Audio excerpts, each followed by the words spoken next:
কোচবিহারে তৃণমূল জয়ের পরে আজকে মমতা বন্দ্যোপাধ্যায় অনন্ত মহারাজের বাড়িতে একটা কথা বলি, সেটা হচ্ছে এই যে ভয়ঙ্কর ট্রেন দুর্ঘটনা, কাঞ্চনজঙ্ঘা এক্সপ্রেস একই লাইনে, তার উপর এসে পড়লো মালগাড়ি।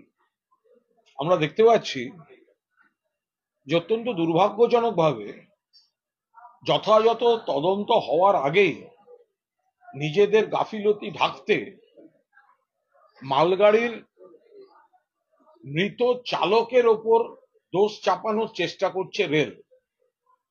রেলের তরফ থেকে বারবার এই ইঙ্গিত করে বলা হচ্ছে যে চালকের ভুল, চালকের ভুল, চালকের ভুল। যে ব্যক্তি বেঁচে নেই, যে ব্যক্তি নিজের দুর্ঘটনার শিকার, তার কাঁধে বন্দুক রাখা হচ্ছে। গোটা সিস্টেম ব্যবস্থাটা কোলাপস করছে। এর আগের ভয়ঙ্কর দুর্ঘটনাগুলোর সঙ্গেও কিন্তু এই সিস্টেম কোলাপস করা সম্পর্কযুক্ত। সিপিএম জমানায় যেরকম চিরকুটে চাকরি দেখতাম, তা এখন এরকম ওই চিরকুট হাত মেমোর কথা শোনা যাচ্ছে রেলের মুখ থেকে। অটো সিগন্যাল সিস্টেম খারাপ হয়ে আছে। সিপিএম জমানার ওই চিরকুটে চাকরির মতো চিরকুট দিয়ে রেল চলছে, যাতে ভবিষ্যতে তদন্ত হলে অর্ধেক জিনিস জানা যাবে না, অথবা ইচ্ছা মতো বিকৃত করে দেওয়া যাবে। রেল দফতর যেভাবে এই দুর্ঘটনার পেছনে গোটা রেলের সিস্টেমটা কোলাপস করছে, যাত্রী নিরাপত্তা বিঘ্নিত, ভাড়া বাড়ছে, পরিষেবা নেই, ভাড়া বাড়ছে, বিলাসবহুল নতুন ট্রেন নিয়ে মাতামাতি হচ্ছে, কিন্তু সাধারণ মেইনটেনেন্স নেই, টেকনোলজি নেই, অ্যান্টি কলিশন ডিভাইস গুলো নেই। এক লাইনে সিগন্যালিং এর অভাবে চলে যাচ্ছে আর একটা ট্রেন, এবং তারপরে একটি ট্রেনের মৃত চালককে ভিলেন করে ধামা চাপা দেওয়ার চেষ্টা করছে। আমরা এর তীব্র বিরোধিতা করছি। রেল ব্যবস্থাটা উঠে যাচ্ছে, রেল ব্যবস্থাটা কোলাপস করছে, যাত্রী সুরক্ষা বলে কিছু নেই, টেকনিক্যাল বিষয়গুলো ভেঙে পড়ছে। সেই জায়গায় দাঁড়িয়ে পরের পর এক দুর্ঘটনায় দায় রেলমন্ত্রীর, দায় সরকারের, কেন্দ্রের, দায় প্রধানমন্ত্রীর। গত 10 বছরের রেকর্ড দেখুন। কিন্তু যেভাবে এর জন্য মালগাড়ির চালককে দোষারোপ করে প্রথমেই নিজেদের গাফিলতি ঢাকার জন্য এক নিহত ব্যক্তির ঘাড়ে চাপিয়ে দেওয়া হচ্ছে দায়, সেটা আমরা তীব্র প্রতিবাদ করছি। যেমন মাননীয় মুখ্যমন্ত্রী উত্তরবঙ্গে সফরে রয়েছেন, কোচবিহারে সফরে রয়েছেন, মদনমোহন মন্দিরে পুজো দিয়েছেন, এরপর তিনি একটি বৈঠক করেছেন, একজন সাংসদের সঙ্গেও তার কথা হয়েছে। সুতরাং এগুলো আপনারা তার কর্মসূচি দেখতেই পেয়েছেন। এই নিয়ে আলাদা করে কোনো ব্যাখ্যা এই মুহূর্তে দিতে চাইছি না। এই সাক্ষাতের পরে অনন্ত মহারাজ নিজে বলেছেন যে আমি কোনো রাজনৈতিক দলের সঙ্গে নই বা রাজনৈতিক দলের নই, অনন্ত মহারাজ বলেছেন। দেখুন, মুখ্যমন্ত্রী মমতা বন্দ্যোপাধ্যায় উত্তরবঙ্গের উন্নয়নে, উত্তরবঙ্গের সুখে দুঃখে, উত্তরবঙ্গের ভালো কাজে, আবার উত্তরবঙ্গের কোনো বিপদের সময় যেভাবে অনবরত ছুটে যান এবং মানুষের পাশে দাঁড়ান, এরম মুখ্যমন্ত্রী অতীতে কখনো কেউ দেখেননি। সারা বাংলায় প্রত্যেকটি প্রান্তের, প্রত্যেকটি জেলার মানুষের পাশে মুখ্যমন্ত্রীকে দেখা যায়। উত্তরের জেলাগুলিতে এতবার মুখ্যমন্ত্রী নিজে যাওয়া এবং মুখ্যমন্ত্রীর নজরদারিতে কাজ, এটা অতীতে কখনো বাংলায় হয়নি। পাহাড়, ডুয়ার্স, অন্যান্য জেলা, প্রত্যেকটি জায়গায়।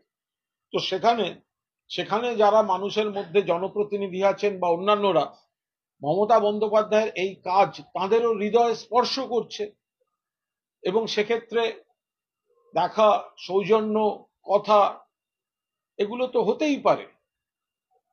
একটা কথা হচ্ছে যে মুখ্যমন্ত্রীর সঙ্গে বৈঠকের পর অনন্ত মহারাজ সাংবাদিকদের মুখোমুখি হয়ে বলছেন যে পৃথক রাজ্য আমাদের দরকার। একদিকে মুখ্যমন্ত্রীর সঙ্গেও তিনি বৈঠক করছেন।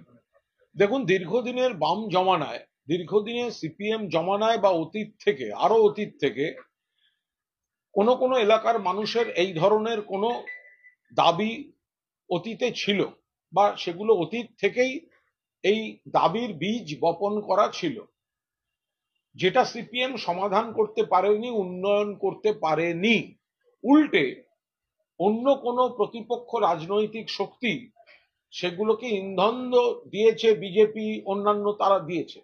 কিন্তু মমতা বন্দ্যোপাধ্যায় মানুষকে আস্তে আস্তে বুঝিয়েছেন পাহাড় থেকে সাগর, অখণ্ড বাংলা, এবং প্রত্যেকটি এলাকার, প্রত্যেকটি জেলার, প্রত্যেকটি মহকুমার, প্রত্যেকটি পুরসভার, প্রত্যেকটি পঞ্চায়েতের, প্রত্যেকটি পরিবারে মানুষের কাছে কিভাবে পরিকাঠামোগত উন্নয়ন এবং অন্যান্য পরিষেবা পৌঁছে দেওয়া যায়।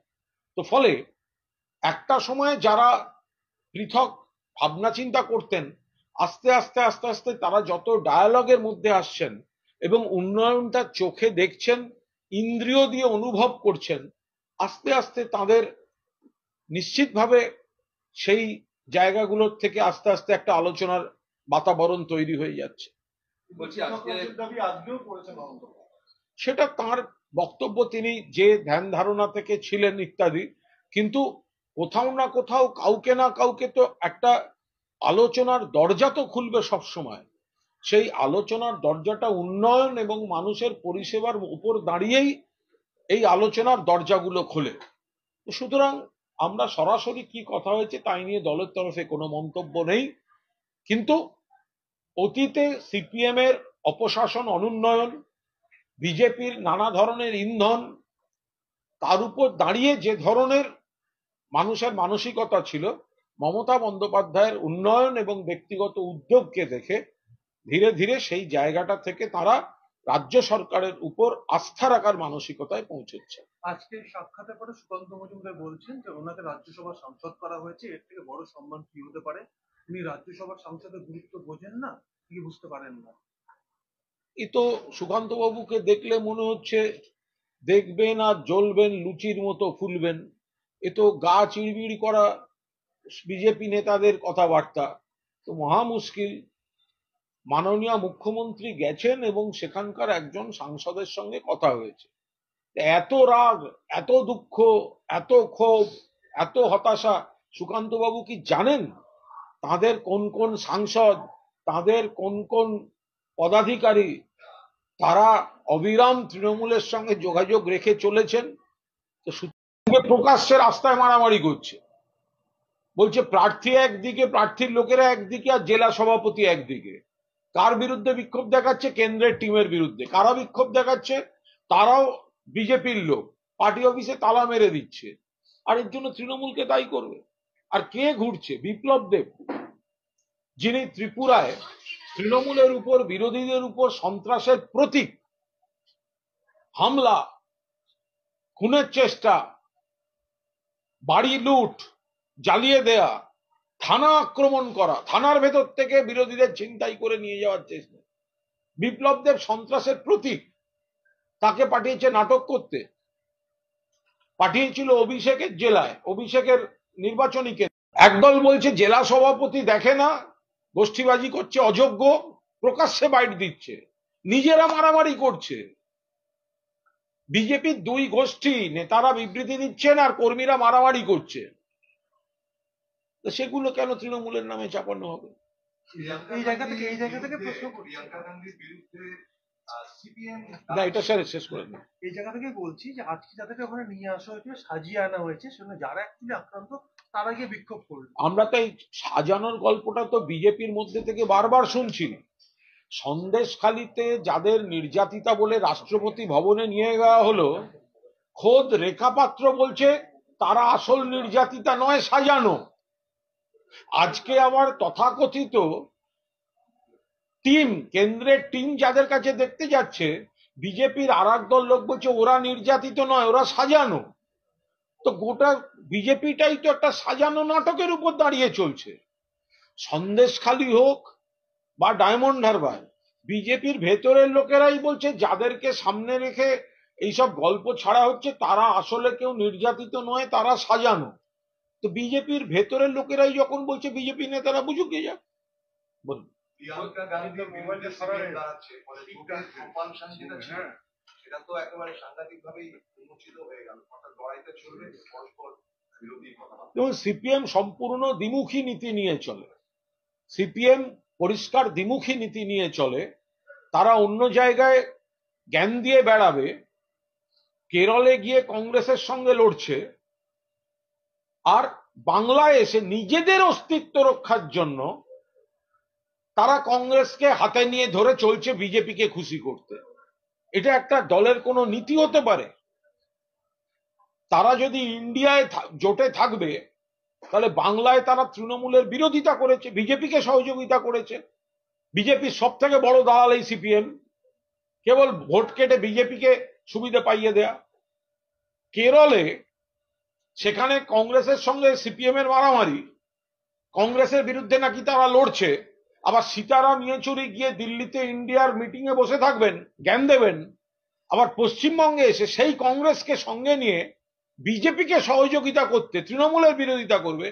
এটা কোন নীতি? এটা নীতি?